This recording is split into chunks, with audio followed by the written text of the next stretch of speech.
इसमें तुम्हारा भाई find the value of k for which system of equation k x minus y equal to 2 6x minus 2y equal to 3।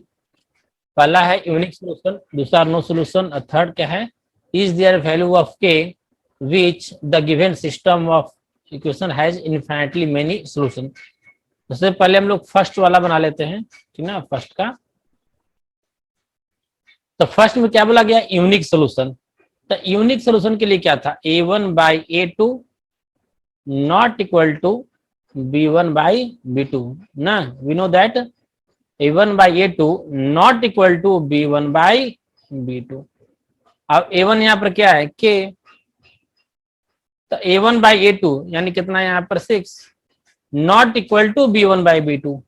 तब b1 में कितना है -1, अब b2 में नीचे में क्या है यहाँ पर -2,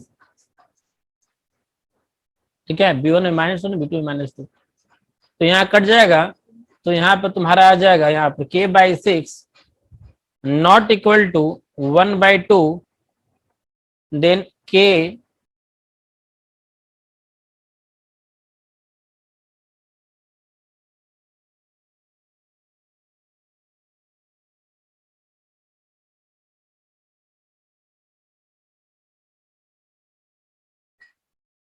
तो यहाँ पर क्या गया, k नॉट इक्वल टू 3, यानी पहला क्या जो आंसर हो जाएगा फर्स्ट का आंसर, तो फर्स्ट का आंसर हो जाएगा यहाँ पर k का वैल्यू नॉट इक्वल टू 3, यानी k का हर एक वैल्यू होगा, है ना, k का हर एक वैल्यू होगा सिर्फ 3 को छोड़ा करके। k नॉट इक्वल टू 3 बोलने का दो तरीका, ऐसा बोलेंगे k 3 के बराबर नहीं हो सकता है, या ऐसे बोलेंगे कि हर एक रियल नंबर होगा बस 3 के अलावा, ठीक ना। ये फर्स्ट हो गया, ये लिख भी लेना, वैसे करना है। सेकेंड में नो सॉल्यूशन, तो नो सॉल्यूशन के लिए क्या है, a1/a2 equal to b1/b2 not equal to c1/c2 है। a1/a2 ऐसे भी बना लेंगे इसमें, तो k बाई हो जाएगा तुम्हारा 6 इक्वल टू b1/b2 यानी -1/-2 नॉट इक्वल टू c1/c2 यानी 2/3। तो कितना हो जाएगा यहाँ पर k/6 इक्वल टू 1/2 कट जाएगा यहाँ पर ना, तो k equal to 6/2 then k equal to 3।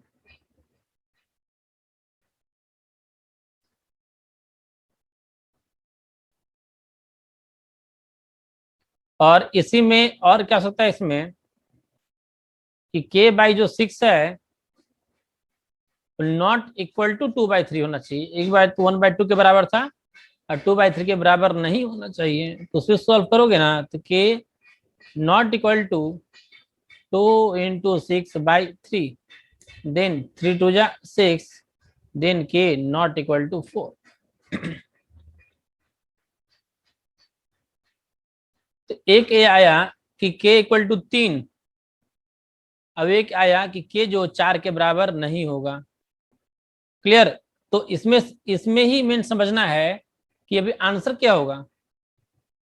तो पहले यहां तक लिख लो, फिर इसको समझाते हैं यहाँ के बाद।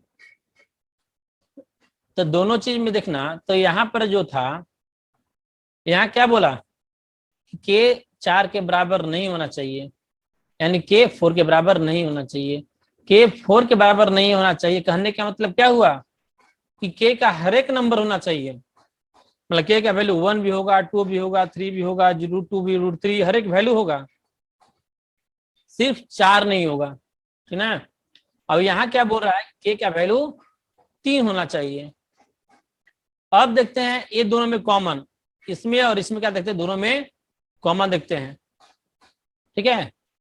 जब दोनों में हम लोग कॉमन देखेंगे तो यह बोल रहा है कि हर एक नंबर होना चाहिए, 1 2 3 4 5 6 7 हर एक नंबर होना चाहिए। अब यहाँ बोल रहा है 3 होना चाहिए, यानी दोनों को मिलाओगे, ये दोनों में जो कॉमन लोगे, कॉमन पार्ट, तो कॉमन पार्ट दोनों में क्या आ गया, 3 आ गया। तो इसलिए लिख देंगे हेन k इक्वल टू, तो देखना यहाँ पर दो चीज आ गया, के इक्वल टू 3 आया था और के नॉट इक्वल टू 4 आया, दो चीज आया ना, के 3 के बराबर होना चाहिए। ये बोला है के जो है वो 4 के बराबर नहीं होना चाहिए। 4 के बराबर हम नहीं मतलब के क्या वैल्यू हर एक नंबर होगा, हर एक नंबर, तो हर एक नंबर में 3 भी आता है ना। ये बोला कि 4 नहीं होना चाहिए, 4 क्या वाला हर एक नंबर होना चाहिए, तो 4 में तो 3 भी है, ठीक है। तो इसलिए इसका फाइनल जो आंसर होगा वो क्या होगा, के इक्वल टू 3 होगा। ये समझना है। इसने बोला है कि के का वैल्यू 3, ये बोल रहा है के 4 के बराबर नहीं होना चाहिए, तो दोनों में कॉमन पार्ट क्या हुआ, तो के इक्वल टू 3 हुआ, आंसर हुआ। तो ये आंसर लिख लो। इसके बाद थर्ड वाला हम लोग भी बनाएंगे। इसमें भी मैक्सिमम लोग गलती करता है हर एक जगह, कहीं कहीं अगर सर रहेगा तो बहुत लोग यहाँ पर गलती करता है। यहाँ पर बस समझना कि कॉमन लेते हैं। मेरा जो दो आया है यहाँ पर, दोनों में क्या करते हैं हम लोग, कॉमन लेते हैं जो दोनों में सेम रहता है। तो चलो थर्ड वाला बनाते हैं।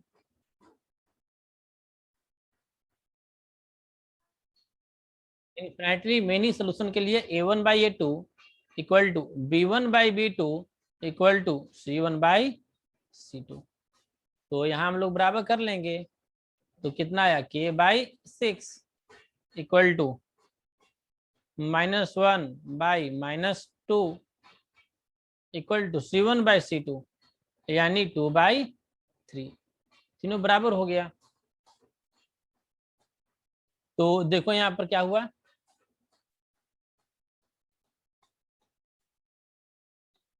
यहाँ पर क्या हुआ, k/6 तीनों बराबर होना चाहिए ना, k/6 equal to -1/2 equal to 2/3। तीनों आपस में क्या होना चाहिए, बराबर होना चाहिए। क्लियर, तीनों बराबर होना चाहिए। यहाँ पर k/6 equal to 1/2 equal to 2/3। तो रिप्लाई चैट में करना, इसका फाइनल आंसर कितना होगा तुम लोग चैट में रिप्लाई करना। तो यहाँ पर क्या मिला, यहाँ पर मेनली यही तुमको मिला कि देखो यह तो इसके बराबर कर सकते हैं, कोई दिक्कत नहीं है। यहाँ तो हम लोग लिख लेंगे k/6 equal to 1/2 then k equal to 6/2 then k equal to आ जाएगा 3। लेकिन क्या हो रहा है यहाँ पर तुमको दिखने के लिए मिल रहा होगा कि यहाँ सब बराबर किया है, क्या है, सब बराबर है, यानी यह इससे बराबर है, यह इससे बराबर है, k/6 भी 2/3 सब आपस में क्या है, बराबर है। तो यहाँ हमको यह देखने के लिए मिला कि 1/2 इज नॉट इक्वल टू 2/3। 1/2 2/3 से बराबर बराबर है, तो 1/2 2/3 के बराबर नहीं है। बस नीचे में यह लिख देना है कि हियर, ये लिखने के जो नीचे वाला जोड़ी भी नहीं होगा k/6 वाला, ये जो दिखा रहे हैं k इक्वल टू 3 भी आ जाएगा, लिख सकते हो। और एक और k/6 इक्वल टू 2/3, मतलब इसमें तुम्हारा यहाँ सब नहीं करके यहाँ पर तुम डायरेक्ट यह लिख देना कि ऐसे लिख देना, हेयर 1/2 नॉट इक्वल टू 2/3। 1/2 2/3 के बराबर कभी हो ही नहीं सकता। यहाँ बराबर दिया है लेकिन बराबर कभी हो सकता है, बराबर नहीं हो सकता है। Hence there is no value of k, इसलिए के का वैसा कोई वैल्यू नहीं होगा सच दैट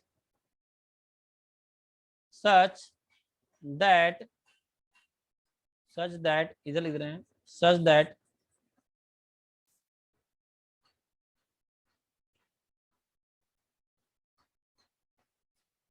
सिस्टम ऑफ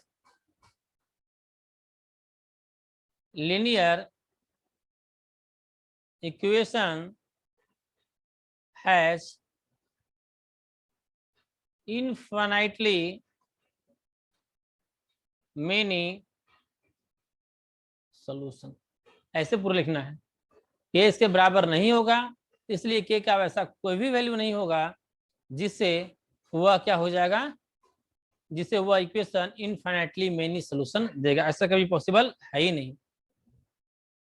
लिख लीजिए इसको। तो यहाँ पर देखो किसके लिए पढ़ना है, यहाँ पढ़ना है तुमको नो सॉल्यूशन के लिए। ठीक है, तुम लोग को पढ़ना है नो सॉल्यूशन। तो नो सॉल्यूशन के लिए क्या था यहाँ पर,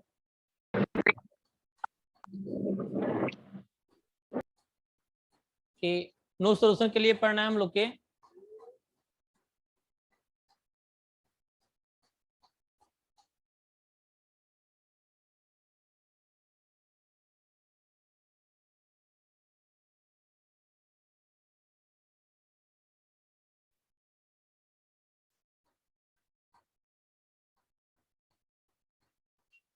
तो इसको कर लेंगे, लिख लेते हैं। तो k/12 इक्वल टू 3/k। और क्या है तुम्हारा system of equation, no solution. No solution के लिए क्या है, नॉट इक्वल टू k-3/k। तो चलो सॉल्व कर लेते हैं। तो पहले हम लोग इसको बराबर कर लेते हैं ना, ये दोनों को पहले साथ में रख लेते हैं। तो यहाँ पर क्या है, k/12 equal to 3/k, then k² equal to 36, then k equal to ±6। ठीक है, ये दोनों से चल दिए। अब उसके बाद क्या करेंगे, हम लोग किसी भी दो में चलेंगे। हम लोग क्या करते हैं, ये दोनों में चलते हैं। क्लियर, मतलब ये पहले लिख लेना है, उसके बाद क्या करना है, या और लिख देते हैं, इसमें चलेंगे। किसमें चलेंगे, उसमें से। तो उसमें क्या है, यहाँ पर 3/k नॉट इक्वल टू है k-3/k। तो चलो क्रॉस मल्टीप्लाई कर लेते हैं। तो यहाँ हो जाएगा 3k नॉट इक्वल टू, इससे मल्टीप्लाई करोगे then we get k² -3k। Clear, चलो एक तरफ उसको ले आते हैं, इस 3 को भी उधर भेज देंगे, एक तरफ भेज देंगे ना, उस साइड। जब उस साइड भेज देंगे तो यहाँ मिलेगा हमको k² -3k। अब ये +3 को उधर भेज दिए तो इसका भी आ गया -3k not equal to 0। Then k² -6k not equal to 0, k common ले लेंगे तो k -6 नॉट इक्वल टू 0। तो k का वैल्यू यहाँ पर क्या मिल गया, k न 0 के बराबर होना चाहिए और k -6 भी 0 के बराबर नहीं होना चाहिए, मीन्स k 6 के बराबर नहीं होना चाहिए। तो यहाँ से मिला हमको k 0 के बराबर नहीं होना चाहिए, यहाँ से मिला k 6 के बराबर नहीं होना चाहिए, और यहाँ से हमको मिला, तीन चीज मिला। यहाँ से मिला कि k +-6 के बराबर होना चाहिए। अब तीनों चीज में कॉमन देखना है। ठीक है, तीनों चीज में क्या करना है, हमको दिमाग लगाना है। पहला क्या था, k equal to +-6, k not equal to 0 and k not equal to 6। और तीनों में दिमाग लगा के फिर इसके बाद फाइनल आंसर लिख देना है कि k का वैल्यू क्या होगा। थोड़ा 2 मिनट सोचो, फिर हम बताएंगे इसका आंसर। तो यहाँ पर इसका क्या है, मेन कंसेप्ट रहता है, तो जिसको हम अच्छे से यहाँ पर तुमको समझाने का प्रयास कर रहे हैं।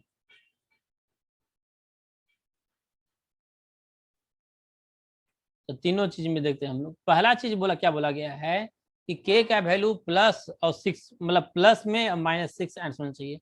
नहीं, पहला वाला बोल रहा है कि k का वैल्यू 6 होना चाहिए और -6 होना चाहिए। पहला चीज ये बोल रहा है। दूसरा बोल रहा है कि 0 के बराबर नहीं होना चाहिए। तो 6 और -6 का 0 के बराबर है, 0 तो है नहीं। यानी ये बोल रहा है कि चलो भाई, तो 6 और -6 तो हो सकता है, इससे अकॉर्डिंग तो हो सकता है। ये बोल रहा है कि k का वैल्यू +-6, यानी k का वैल्यू क्या होगा, 0 नहीं होना चाहिए। 0 के अलावा हर एक नंबर हो सकता है, 1 भी हो सकता है, 2 भी हो सकता है, 3 भी हो सकता है, 4, 5, 6 सब हो सकता है। लेकिन फिर नीचे वाला में क्या बोल रहा है कि k का वैल्यू 6 नहीं होना चाहिए, है ना। तो ये बोला है k 6 के बराबर नहीं होना चाहिए, k 0 के बराबर नहीं होना चाहिए। अब ये कब बोला है k +-6 के बराबर होना चाहिए। तो पूरा को जब मिलाते हैं तो हमको पता चलता है कि k का वैल्यू क्या होना चाहिए, फाइनली -6। चलो सही है जो सोचा था, k का आंसर हो जाएगा -6। फाइनली लिखना है हियर या hence k equal to -6 answer. चलो इसको लिख लो।